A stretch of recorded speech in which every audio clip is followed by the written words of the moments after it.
혈액하고 림프는 같이 갑니다. 그래서 한번 공부할 때 같이 공부하면 괜찮아요.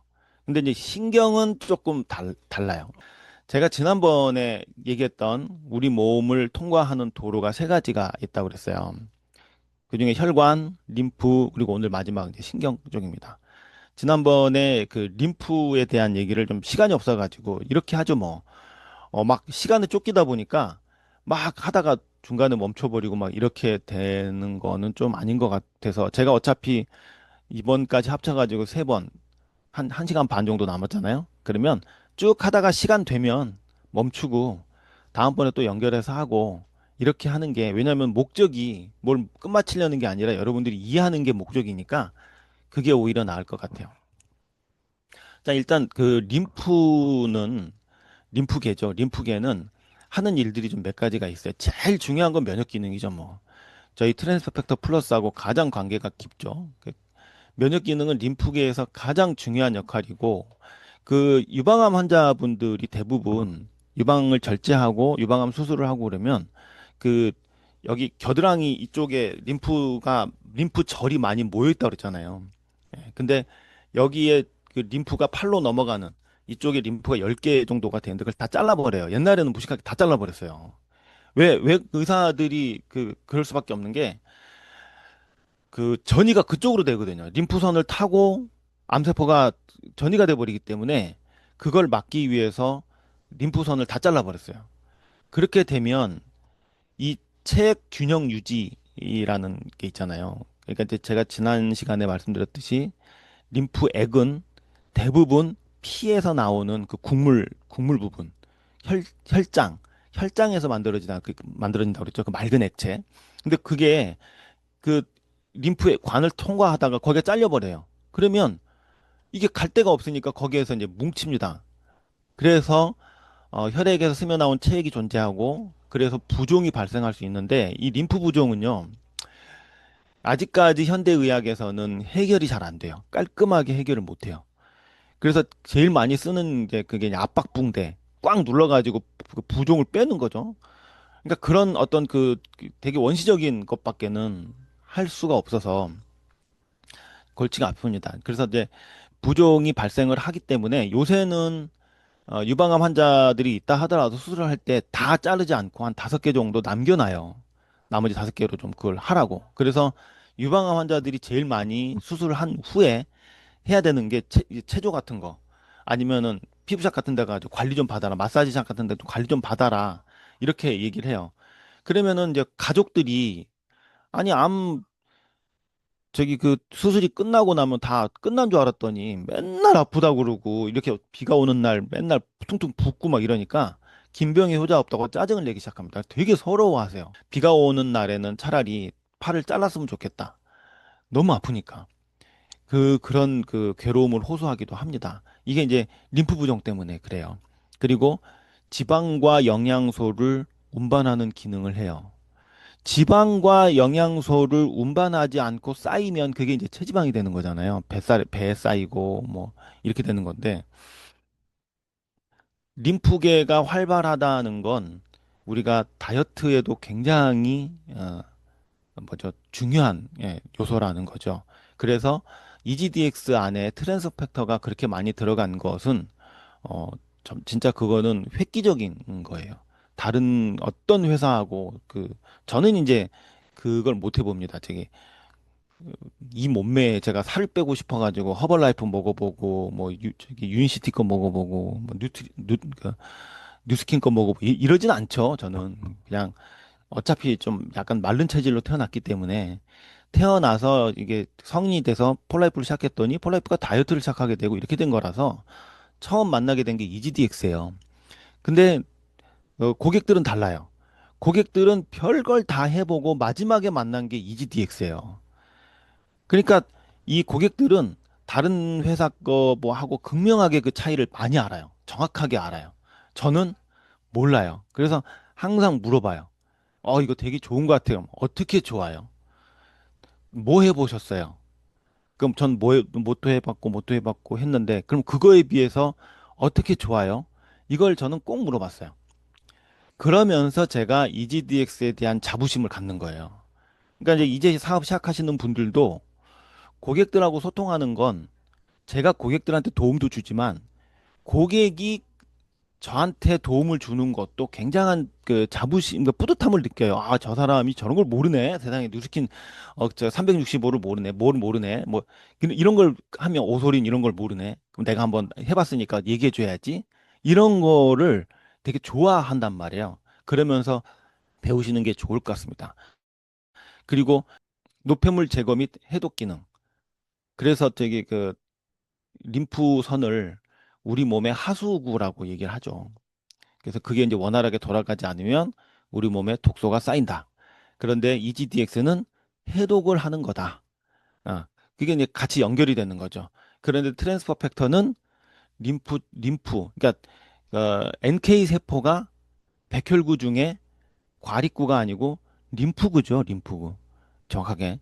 그러니까 림프구기 때문에 이게 림프구가 437% 올라간다는 얘기는 림프계에도 영향을 많이 미친다는 거예요. 그러니까 트랜스퍼 팩터가 오로지 NK 세포만 437% 올린다. 그러면 딱히 그 자랑스러울 것도 없고요. 좀 그렇습니다. 근데 어, 그 IgA 항체 같은 경우는 혈액 내에 있는 항체 뭐 이런 것들 많이 생기다 보니까 관련된 것들이 많이 생기다 보니까 림프액에도 많은 영향을 미칠 것이다. 이런 생각이 듭니다. 그래서 해독이라고 EGDX를 표현하는 것도 당연하다. 예. 자, 그리고 혈액과 림프액의 순환 조절. 그래서 림프선하고 혈관하고 같이 공부하면 이게 서로 연결이 되기 때문에 어, 배우는데도 되게 좋아요. 근데 림프계의 혈액순환과 밀접 관련이 있으며 혈류량을 조절하는 역할을 한다. 혈액에서 스며나온 체액이 조직에 쌓이지 않도록. 그 혈액에서 이제 그 모세혈관에서 빠져나오거든요. 림프액이. 림프관을 회수해서 정맥으로 돌려보낸다. 이 과정이 원활하지 않으면 혈압 조절에 영향을 미칠 수가 있다. 혈압 조절. 예, 그래서 트랜스퍼 팩터 플러스만 먹어도 혈압이 떨어진다는 말을 많이 해요. 트랜스퍼 팩터 플러스만 먹어도 살 빠졌다는 소리를 많이 해요. 트랜스퍼 팩터 플러스만 먹어도 혈당이 떨어지기도 해요. 그러니까 아니 관련된 제품을 먹지 않았는데 왜 그러지? 예, 면역하고 관련된 것들이 그렇게 많다. 면역하고 관련된 것은 다시 말해서 림프계가 몸에 관여하는 게 뭐 수백 가지 이런 건 아니지만 굉장히 중요한 일들을 한다는 거죠.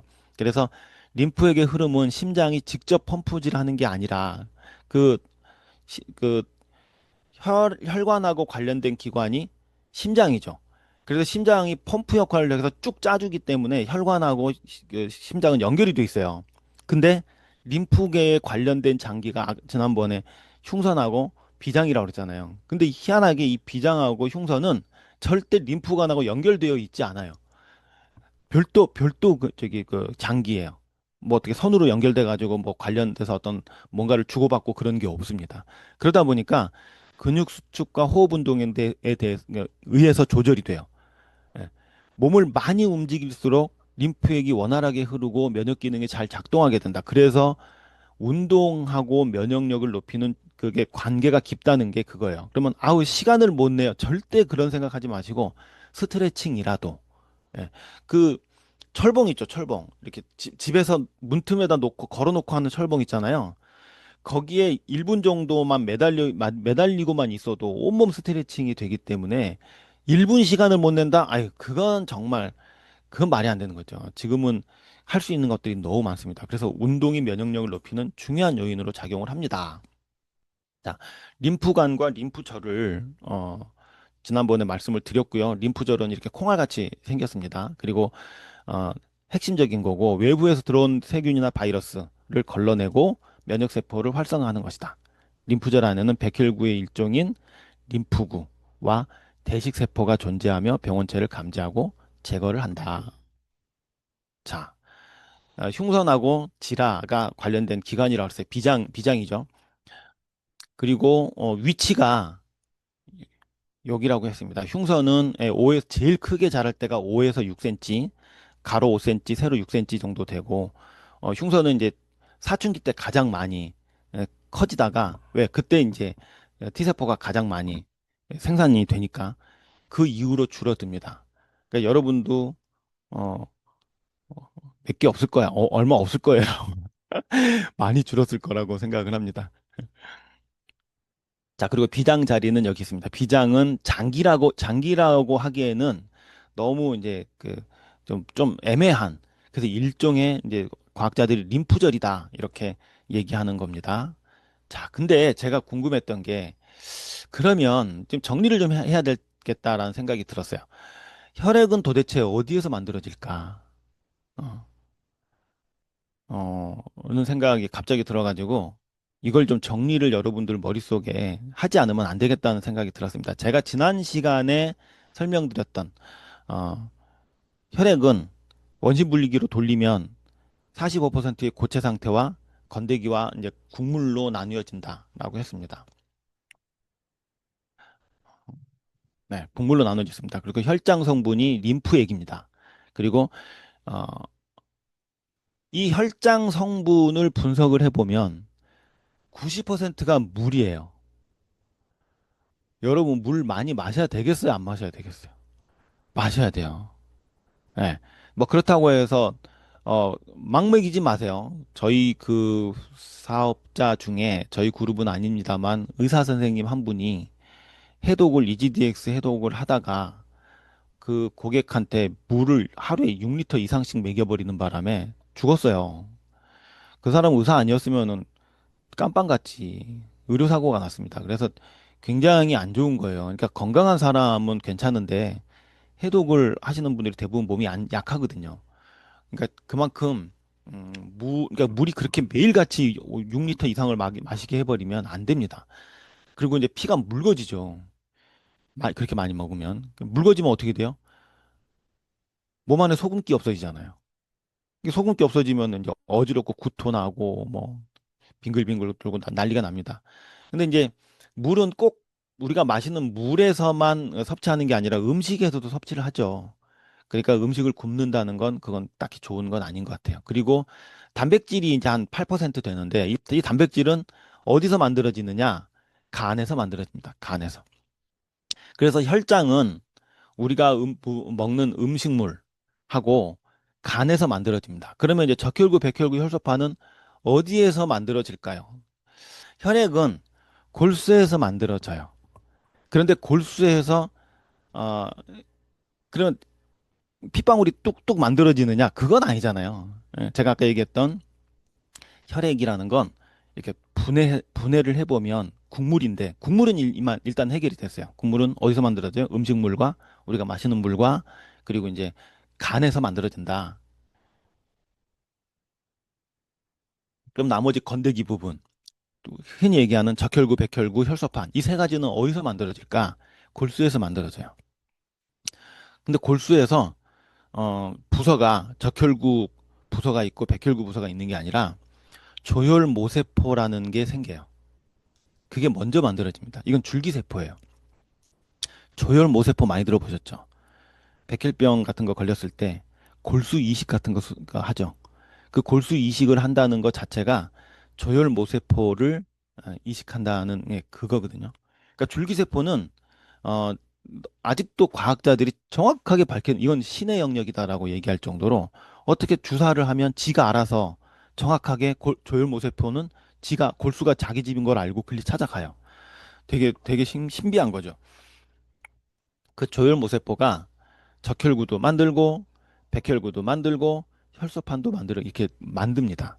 그런데 이제 골수에서만 만드는 게 아니라 그 모세혈관 있죠.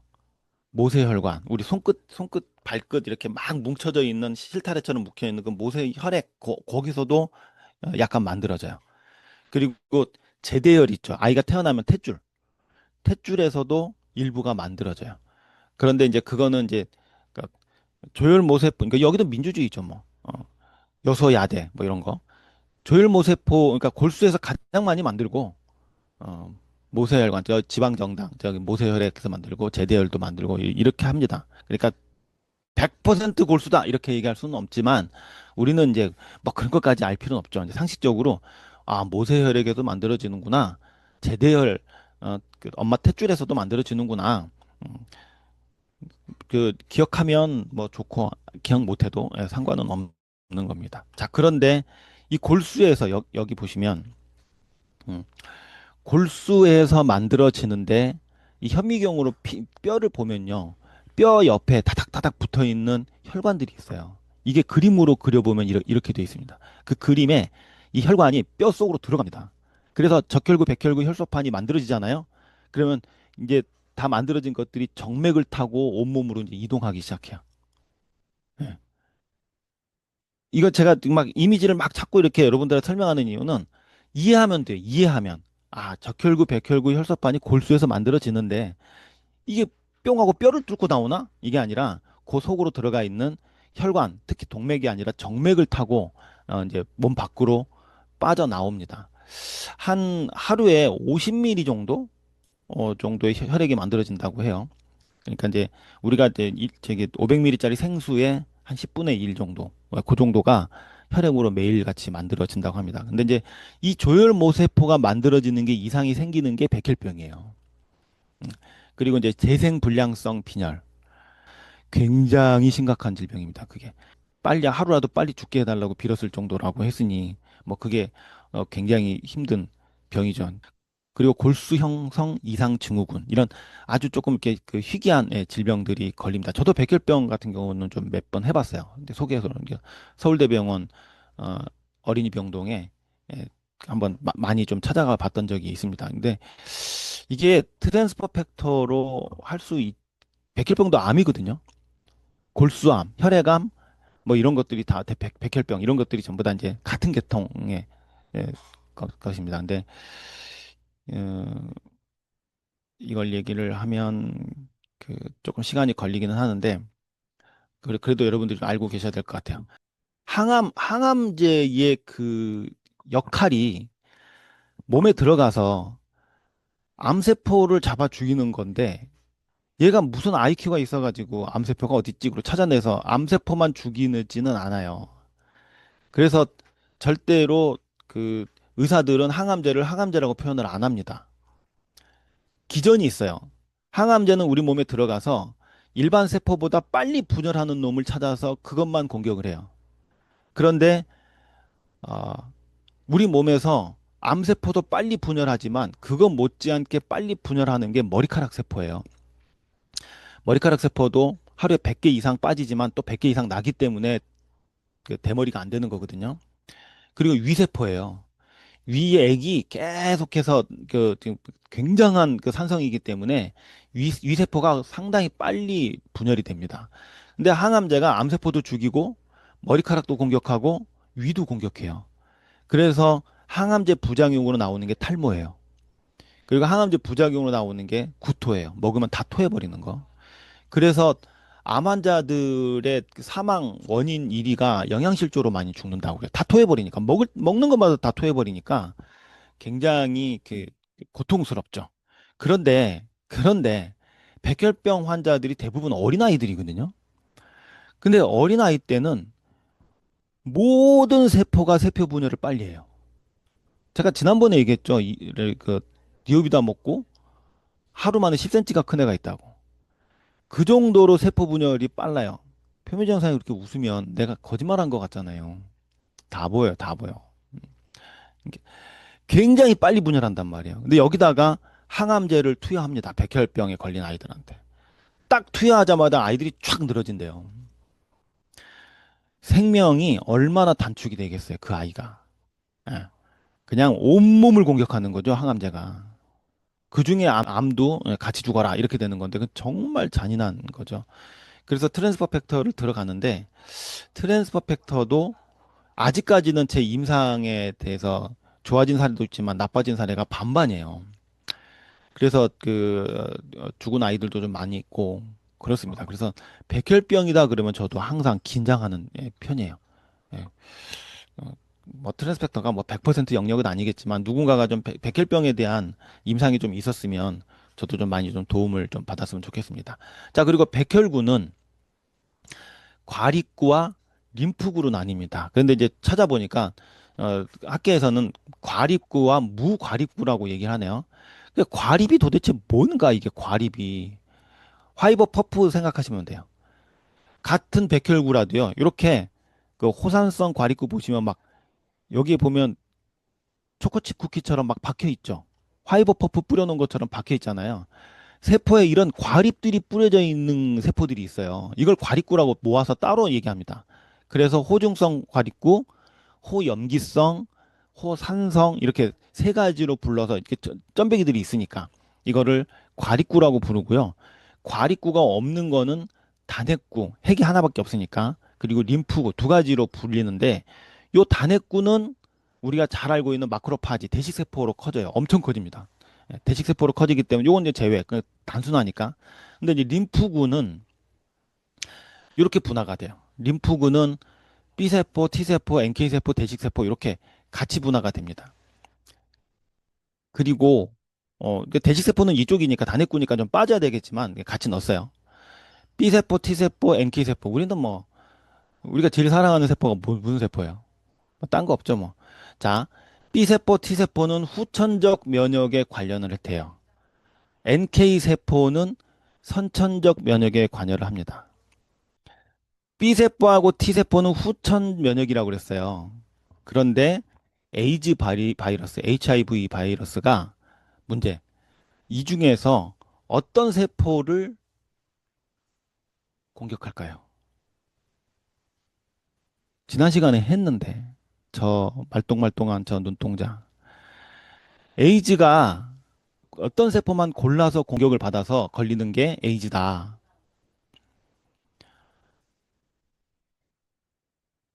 아, 상당히 기분이 안 좋네. 지금 여러분들 지금 내 강의 안 듣고 딴 생각하고 있다가 지금 질문 들어오니까 놀래서 T세포? 지금 그러는 거 아니에요? 예? T세포. 아, 김현재 사장님 진짜 막 활동이 대단하시네. 자, 에이즈가 우리나라 말로 하면 후천성 면역 결핍증이잖아요. 그러면 일단 NK세포하고 대시세포는 아니잖아요.